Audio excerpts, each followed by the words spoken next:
Our next talk is from Professor Eran Hornstein, who's head of the Andy and Larry Wolff Center for Neuroimmunology and Neuromodulation.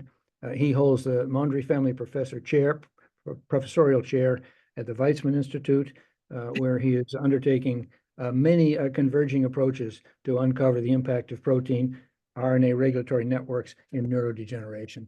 Eran, thank you so much for joining us today.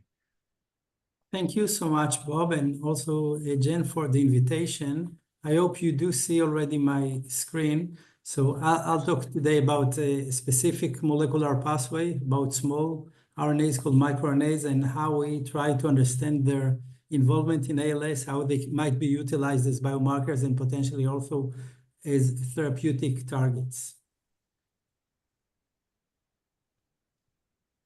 Right, so as a way of introduction, I would say that microRNAs are small endogenous RNAs that are transcribed from genes in our genome, but are too short to be ever translated to generate a protein.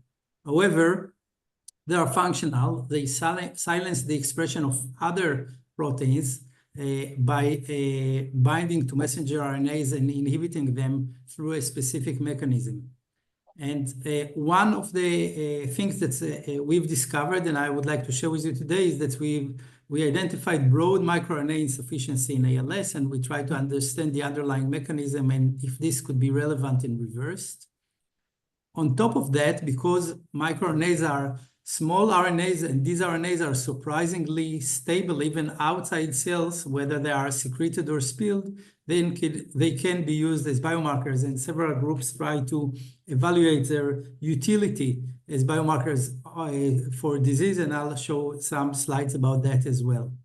If you're not sure if microRNAs are really important or relevant, I would just mention that this year, the Nobel Prize for Biomedicine went to Victor Ambros and Gary Ruvkin, who discovered microRNAs quite a few years ago. And this is actually a second Nobel for this field, because in 2006, Craig Mello and Andy Fire got a Nobel for siRNA or RNAi, which are actually the human utility of the microRNA machinery to knock down genes. And this is something that is really prevailing, and I'm sure that all of you know about how to knock down genes expression with shRNA or shRNAs. So same pathway, the endogenous pathway, and let's elaborate a bit about it. So we have roughly 2,000 genes in our genome that are transcribed into those small known coding RNAs that do not code proteins. And they all share one canonical biogenesis pathway. So obviously it must be very conserved and potentially also very sensitive, because this one enzymatic pathway that involves RNA binding proteins is critical for all those microRNAs. I should also mention that some of the RNA binding proteins involved, you should know, like FAS or TDP43, because the genes that encode them are sometimes mutated in ALS. And as you know, even without any genetic background, TDP43 is evident in inclusions broadly in ALS.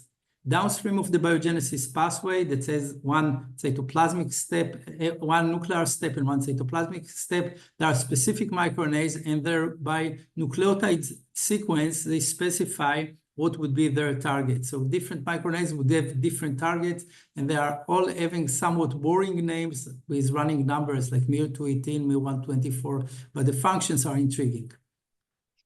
We've discovered a few years ago that dicer, a key RNA binding protein, RNA3 in this pathway, is inhibited in ALS by aberrant crosstalk with stress granules, a biomolecular condensate in the cytoplasm that assembles in response to stress. And this dysregulates the biogenesis of microRNAs very broadly. Similar observations were gained by independent analysis from Eva Feldman's group and Michael Strong groups in the US and Canada, respectively. And then the idea came up that potentially, if dicer is inhibited and as a consequence microRNAs are downregulated, maybe if we can find an agonist that upregulates dicer activity, it could be relevant as a potential therapeutic agent. And I'll talk briefly also about Enoxacin, for which we have early clinical evidence in patients with ALS through a collaboration with Angela Genge in McGill in Montreal Neurological Institute. So one observation, again through collaboration with John Ravitz and in San Diego, is that in human neuropathology specimen, where you capture specific motor neurons, spinal motor neurons, by laser capture microdissection and profile their microRNA content, all the microRNAs are downregulated. This is a volcanoplot, and as you know, those volcanoplots largely reflect a ratio of change here between individuals that did not suffer from neurodegeneration and ALS patients, and very often there would be some molecules, some biomolecules that go up and would be on the right upper corner, or go down and would be on the left upper corner, and the y-axis is for confidence. What we see here is that all those microRNAs, each one reflected by a feature here, are downregulated. They are all shifted to the left, suggesting that there is a broad downregulation of microRNAs in ALS. And I can say that we had plenty of controls, because this observation is not at all trivial. It was quite surprising and unexpected. And I can say that in the tissue surrounding the motor neurons, there is no such change. And in other neuronal tissues in the same samples that are not affected by ALS, you do not see any downregulation of microRNAs.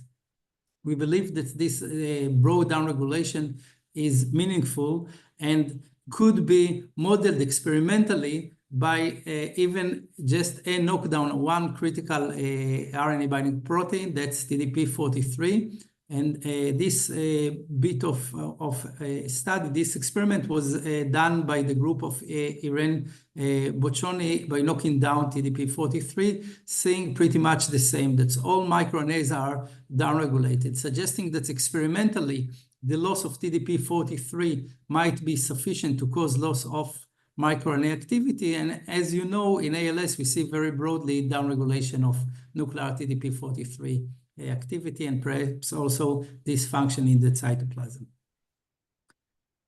Understanding that there is broad downregulation of microRNAs, we thought that perhaps we can model it with specific mutations in tissue culture, and we took a few. Here is one example with a specific vector expressing TDP-43 A315T mutation that is evident in patients with ALS. And we calculated the processivity of a dicer from the precursor to the mature microRNA, which requires the enzyme dicer. So we calculated the ratio of how efficient is the biogenesis of microRNAs. And we devised an inhibition score. So the inhibition score is low when dicer works normally, that's in black.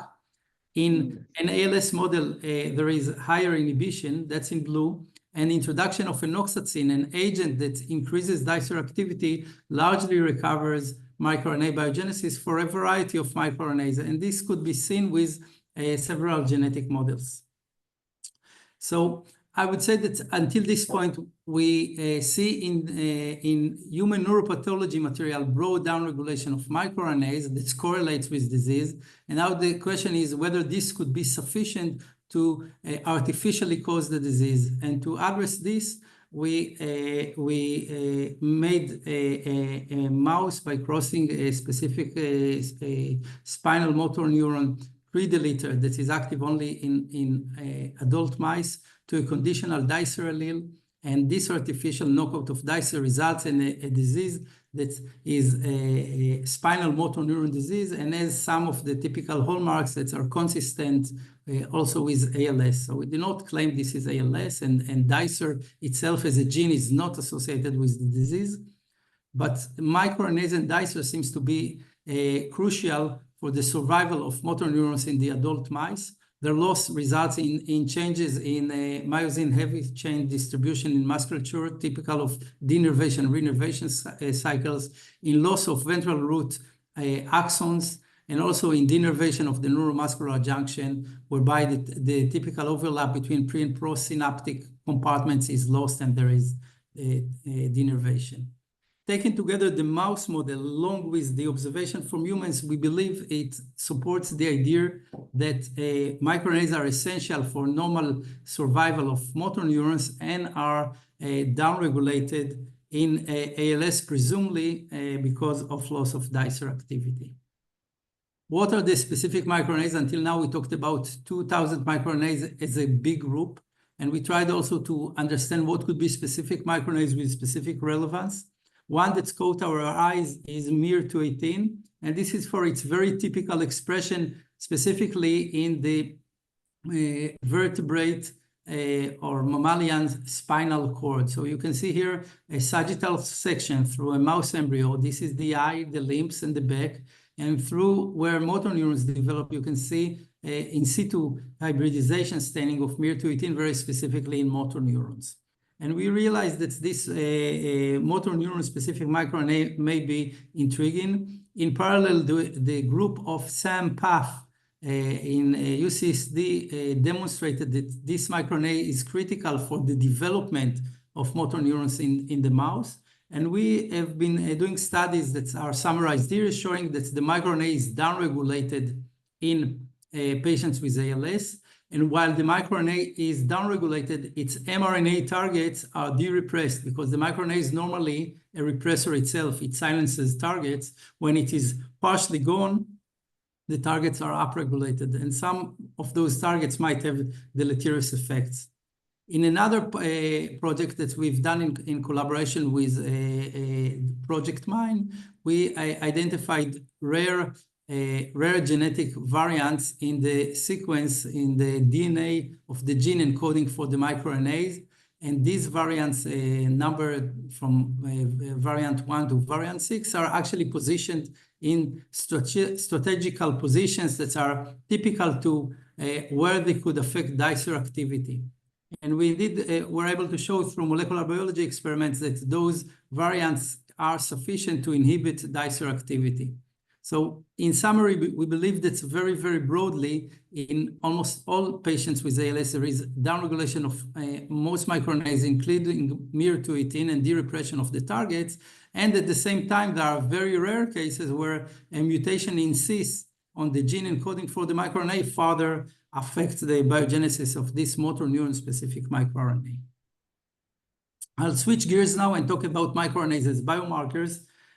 So we screened biofluids from humans for microRNA expression and tried to associate their levels on phenotypes like the risk of having ALS, so for diagnostic causes, and could not find anything. But when we tried to associate it on prognosis, on disease severity, we found miR181 to be a very intriguing hit, and its high levels here depicted by multivariate Cox proportional hazard analysis are correlated with more severe disease.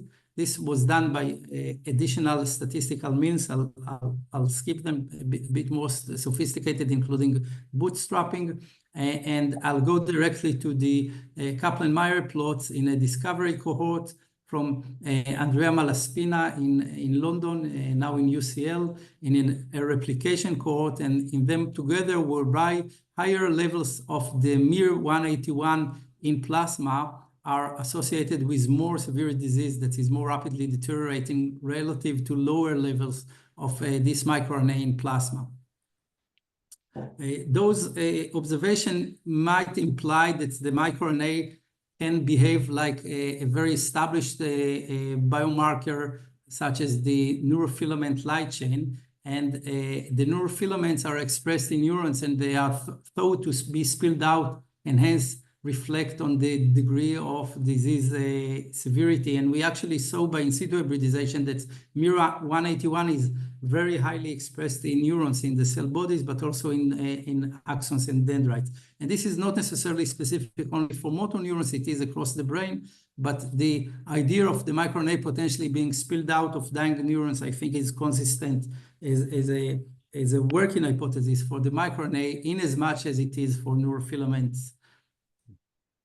We tried also to do a parallel analysis of the microRNA and neurofilaments, and so that they can be both predictive of the severity of the disease. So here is a hazard ratio analysis. And also, when we stratified patients only by the neurofilaments, we saw that these can be stratified into 3 tertiles, and the higher or lower one are not affected much by additional information from the microRNA. But at the intermediate level of the neurofilaments, it seems that the microRNA, the additional information from measuring the microRNA is highly informative and allow to re-stratify this portion of the cohort into 2 additional sub-cohorts by the level of the microRNA, suggesting that on top of the neurofilament as a protein measurement, if we actually would measure the microRNA, it would be very informative, at least in those patients with intermediate levels of neurofilaments. And we also generated a classifier that could predict survival by neurofilament light chain and mu181 better than some clinical measures that were reported. Then we replicated it in an additional cohort, the phenotype-genotype biobank cohort. That is an international cohort that's run from Michael Benatar in Miami, and it's also true in CSF. In the last few minutes, I'll take you again to the initial observation that microRNAs are downregulated in human neuropathology material, and their loss in mice is sufficient to cause ALS. And this encouraged us to take Enoxacin and see if it could be beneficial in patients with ALS. So again, Enoxacin is an agonist of dicer, and the working hypothesis is that if we introduce Enoxacin, maybe we would increase dicer activity, see a change in microRNA biogenesis, their level would be normalized, and perhaps this could be beneficial for patients. And in an initial tiny trial we've done with Angela Genge, we measured safety and biomarkers for pharmacodynamic biomarkers for target engagement, namely microRNAs in blood. So I'll go through some text. We thought that there is a good justification to do the study because there's a clear mechanism, and we could see also mild effect in ALS mouse models. And we also had evidence for target engagement in the rodent brain. And then in humans, we measured the safety of Enoxacin, which was defined quite safe. Actually, it's a repurposed drug, so there was a lot of safety information already out there. We analyzed the pharmacokinetics of it. And then I would like to take you through 2 last slides that talk about pharmacodynamics or evidence for target engagement. The idea is that if you introduce an agonist that should increase microRNA levels, you should see an upregulation of microRNAs. And we actually were able to show that. So here, anything above the dashed line is a microRNA whose levels were upregulated. Black could not meet statistical significance, but red dots are microRNAs that met statistical significance. And overall, you can see a very clear trend of upregulation of microRNAs relative to the level of those microRNAs at baseline in the same patient, biofluid before therapy with Enoxacin, okay? And then you can also collapse all those dots into a total microRNA level measurement and see that there is roughly a 2.5-fold increase in the level of microRNAs in patients treated with Enoxacin. This is true in the blood, in the plasma, but also in the CSF. In the CSF, the measurement is a bit more noisy, so fewer of the microRNAs are red, reflecting on our confidence or statistical significance, but the trend is the same. And this is again the overall upregulation of the microRNAs. And all those microRNAs were normalized to the single microRNA in the genome that's actually bypass dicer and is resilient to dicer, and accordingly should be resilient to Enoxacin. So we had a very clear internal control. We did also pharmacokinetic pharmacodynamic analysis and could show that some of the microRNAs tightly correlate to the levels of the drug in the same patients, suggesting that we can find some very, very refined biomarkers for target engagement. So as a summary, I would take you again through the main observations. We see a global drop of microRNAs in patients with ALS. This observation in human correlates with a dicer mouse genetics experiment showing the neuroprotective role of microRNAs in the brain. And we have a trial whereby we demonstrate that Enoxacin could be a potential therapy for ALS, at least in sense of safety, a favorable mechanism, and pharmacodynamic biomarkers. And of course, we don't have any efficacy evidence, so it's still a work in progress.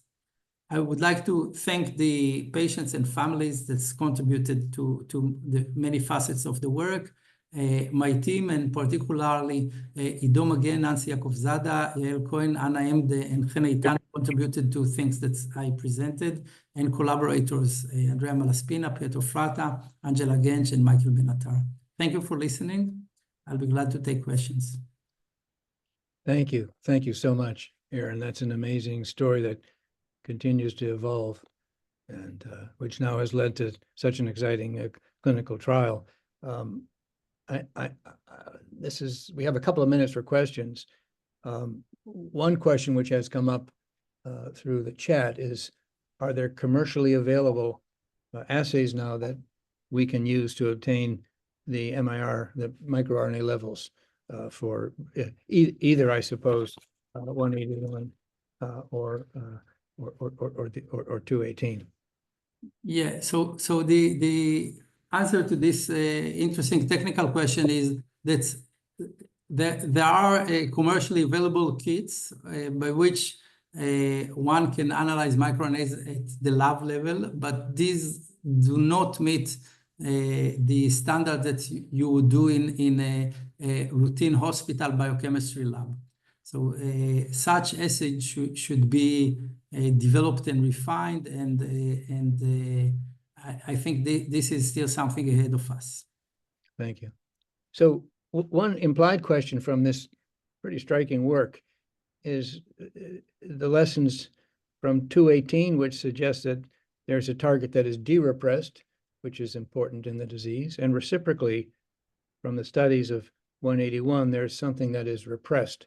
And the question, of course, becomes, as one looks at targets, does this shed some insight into what those elements might be?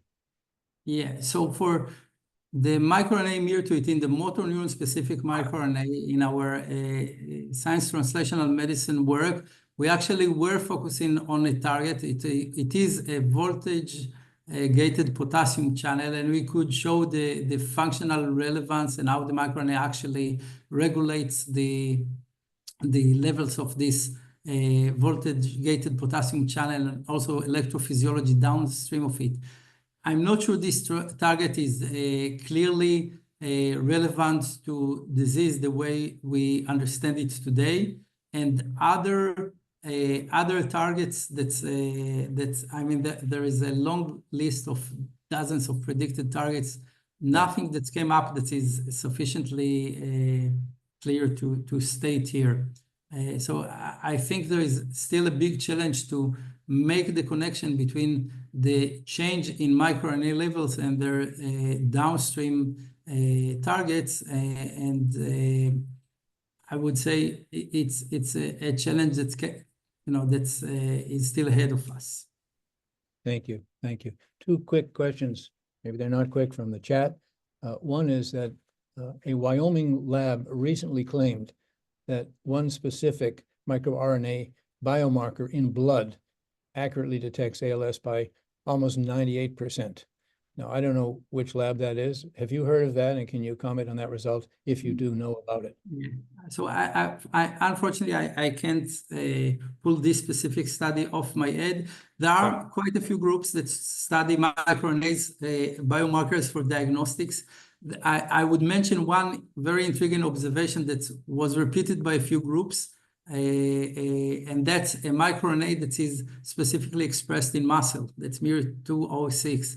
And the general thought is that when the musculature is denervated and undergoes atrophy, maybe the microRNA is spilled out from the musculature.